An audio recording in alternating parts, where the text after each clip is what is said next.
not mentioned at all in the contract with Black America. And I You are want to know, mentioned. I mean, when you mention Black people, you mentioning Black women. So don't count yourself out. No, Yes, that's you are. not true. That's like administration say that when they Black people is not Black women. That's not Black true. women are not included in Black people. No, Come on, ladies. but that's like, you know, that's like you saying, that's like when the president says minorities, then he's including Black people. But we all know that that's not the case. Black women have specific needs that are not also being met. And we also feel that there should be some things that are specific to us and our plight as well. And I understand that. I feel like as a Black man, you can lead. No, I feel like I just offered y'all to write a section up for it. I just said I don't mind if you guys help us. If you guys help us write a section. No, I've been open to all kind of experts in putting this together. It wasn't just me. We dealt with experts in all fields of this contract with Black America. So we're willing to deal with experts in the section when it comes to women. So that's no problem. Okay, I'll help you write it. I'll help you write it. Say you do get the money. How soon do you think your plan is going to go into effect? When will we start seeing the benefits? I'm not getting 1 quarter. Okay, this is something he's promising to the country, and he's gonna have to implement it in a way he feel that can fit. Okay, but can I just ask though, what would you see this plan doing for the first year for us if he's reelected? I'm not part of the administration. well, I'm not here. I'm here for Black people. I'm here to talk to both administrations about the contract with Black America. The Platinum Plan is not mine. Didn't name it. Didn't put it together. All I did was meet about the contract with Black America. They added some things, and I'm willing to meet with both sides. They can add some things or not. It's fine. And then, you know, they ran off immediately and did statements that you're basically a Republican now. We're going to need a team of our people. That's on them. That ain't on me. Okay. That's on them. That's not on me. I just want to make sure. We just want clarity. We can't all talk at the same time. I got to ask a question, y'all. Please. With over 20,000 lies told to the American people by this president, I'm a former friend of Donald Trump. I work with them. I made money with him. Personally, it would have served me better to still stay on his side.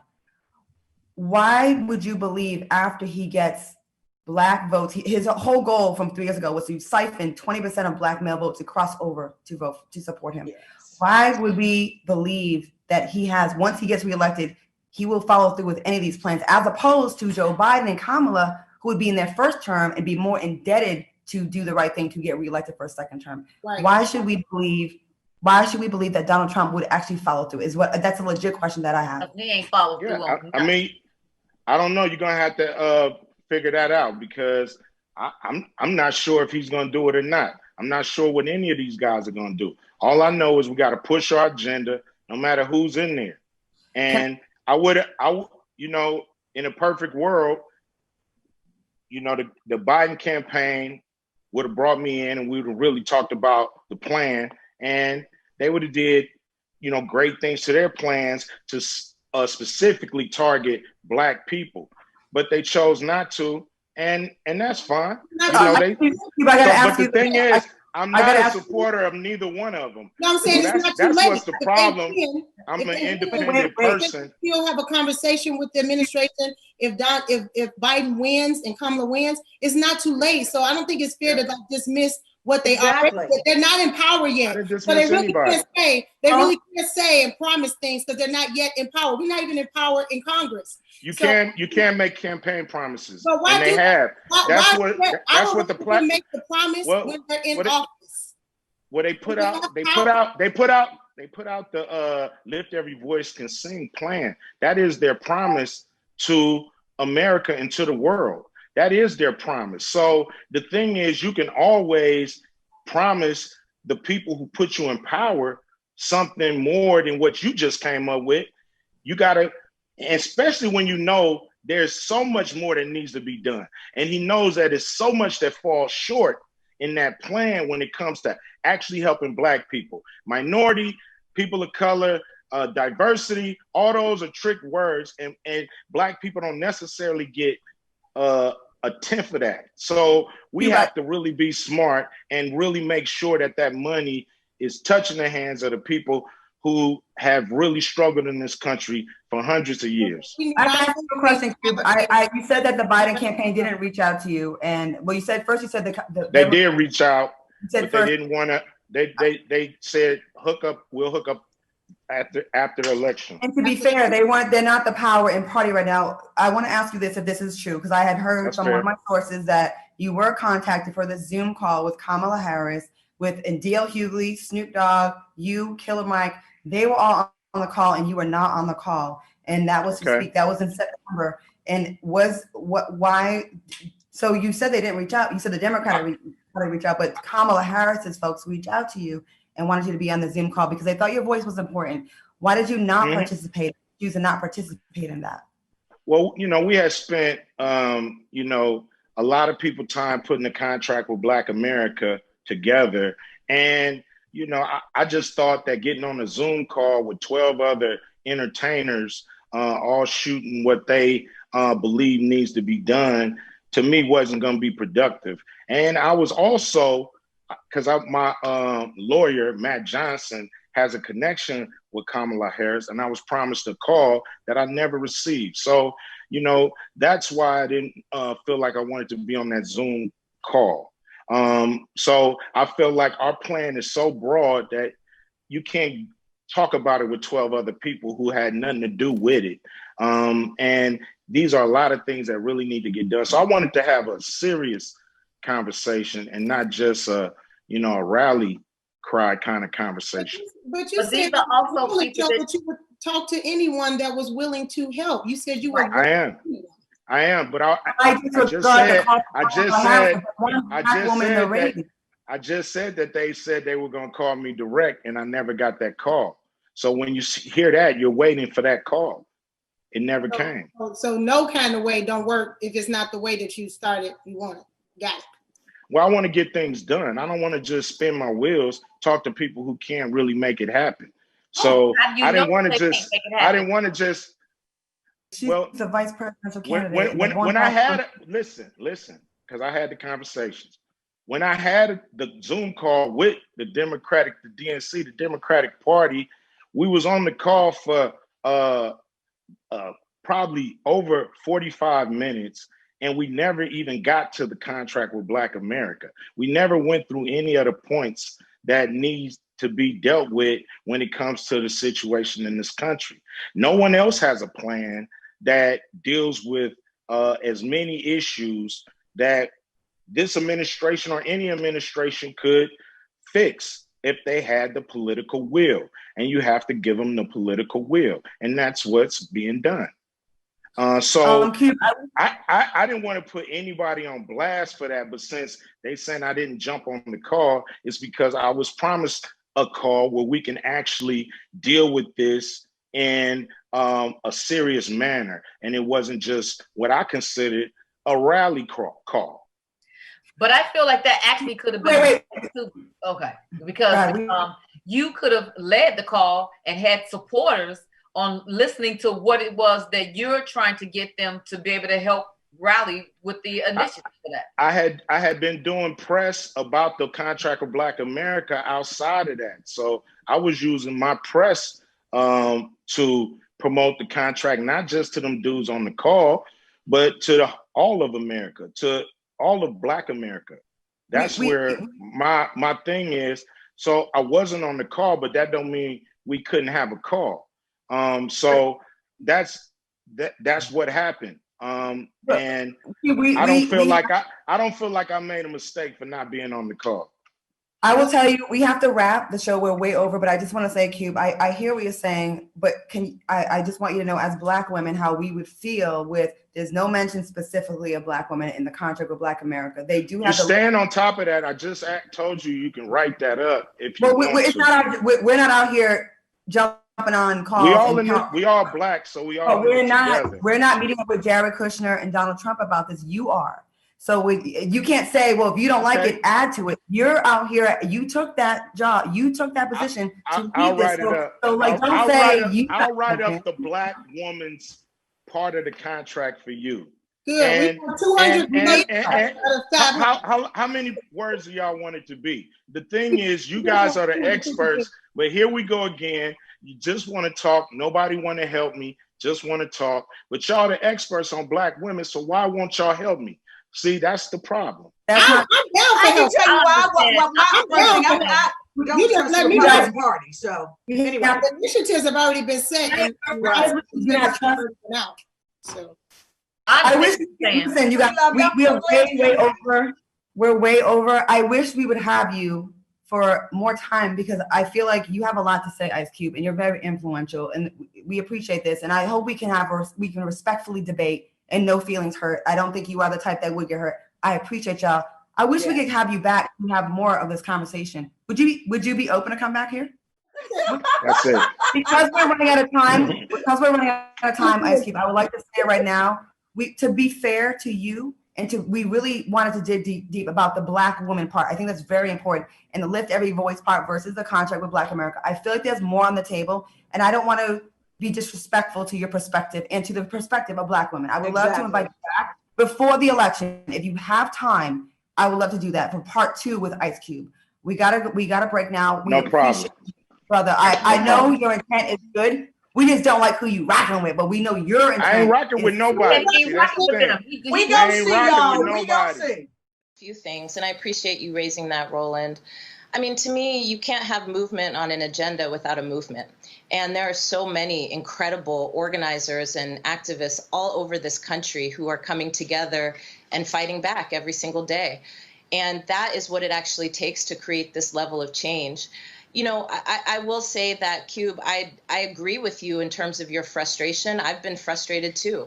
I took the Black Agenda 2020 to these campaigns, to the party, and I've had a hell of a time getting phone calls back. You know, I've had to do a lot of maneuvering even to get the smallest pieces of our plan inside any kind of platform. And so that is to be criticized, and we need to keep holding their feet to the fire. But where I disagree with the conclusion here is that, A, I don't think justice is a business transaction. I think if we're going to change systems, policies, and laws, we have to get in the game and stay in the game.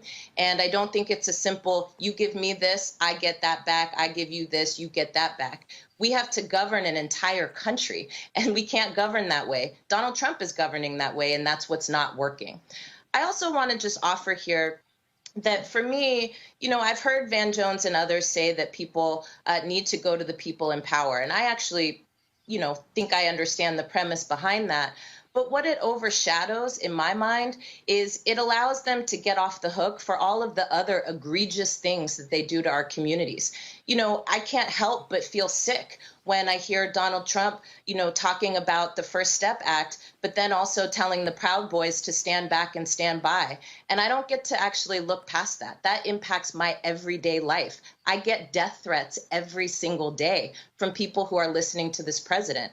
And therefore, I don't have any confidence that even in the sense that he implements something like the First Step Act when it's convenient for him and talks mess about it when it's not, I don't have any confidence that the amount of power has been built actually to get these things done.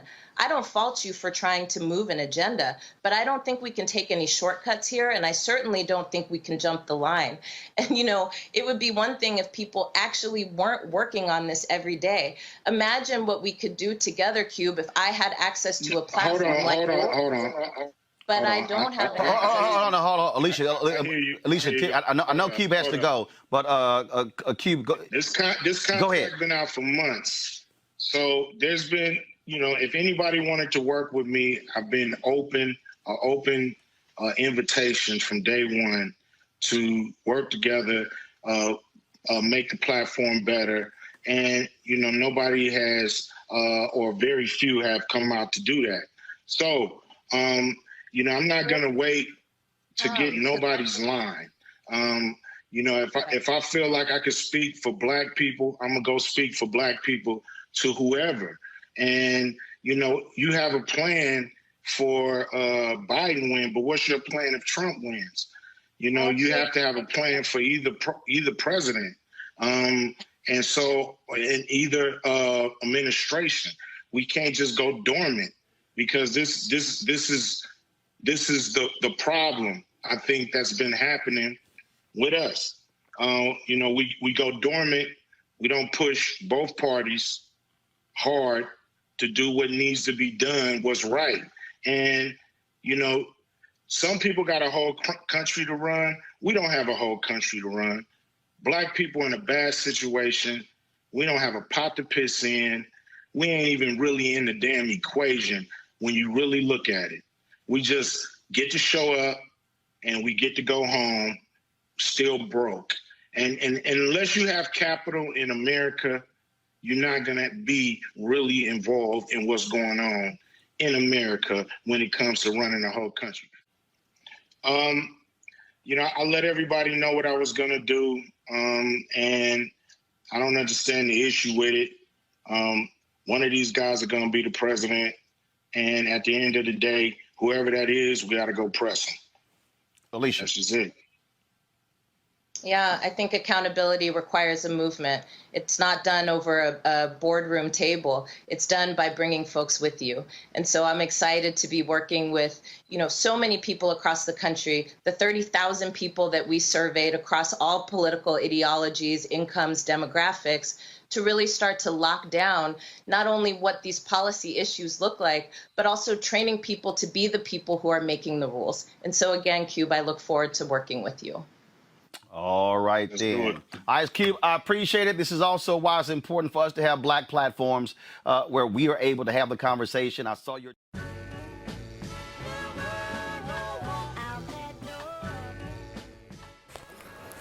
This video is just proof that Black women want to be totally separate from the Black community, the Black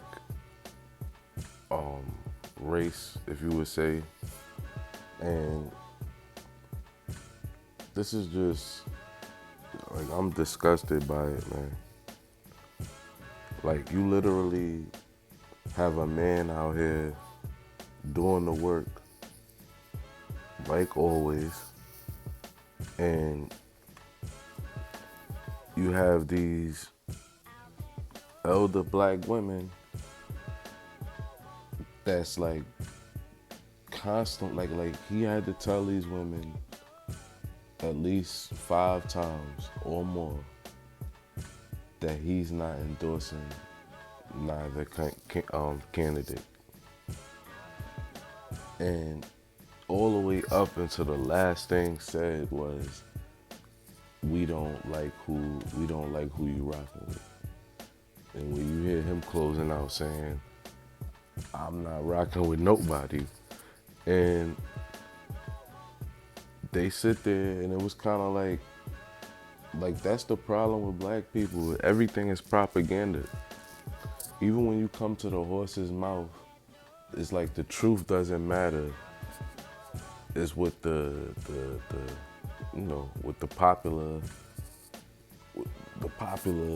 populace is saying, you know, what everybody else is saying. They sitting there talking to the horse's mouth, and he's telling them, I'm doing this for Black people. I'm not endorsing Trump. I'm not endorsing Biden. Then they telling him to get onto a conference call with Biden and basically take over the call and change the whole climate of the call and just start like running down this contract with Black America. And it's just like